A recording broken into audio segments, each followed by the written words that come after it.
Neymar কবে মাঠে নামবেন, ক্লাব বিশ্বকাপ কিভাবে দেখবেন এবং আল হিলাল বনাম রিয়াল মাদ্রিদের ম্যাচে নেইমার কি খেলবে?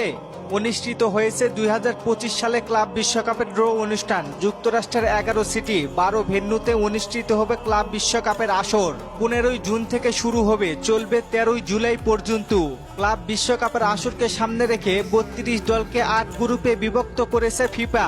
প্রত্যেক গ্রুপে আছে 4টি করে দল। এইচ গ্রুপে পড়েছে রিয়াল মাদ্রিদ ক্লাব। বিশ্বকাপে দেখা হবে ব্রাজিলিয়ান দুই সুপারস্টার ভিনিসিয়াস জুনিয়র এবং নেইমার জুনিয়র। এইচ গ্রুপে পড়েছে রিয়াল মাদ্রিদ এবং আল হিলাল। আল হিলাল খেলছেন নেইমার জুনিয়র আর রিয়াল মাদ্রিদে আছেন ভিনিসিয়াস জুনিয়র। ইনজুরির কারণে দুইজনই আছেন মাঠের বাইরে। ক্লাব বিশ্বকাপে নেইমার এবং ভিনি দুইজনই দলে থাকছেন। নেইমার খুব শিগগিরই মাঠে খেলতে নামবেন। আপনারা চিন্তা মুক্ত থাকতে পারেন, কারণ নেইমার খেলবে রিয়ালের বিপক্ষে। তবে ক্লাব বিশ্বকাপের এই ম্যাচগুলো কিভাবে লাইভ দেখবেন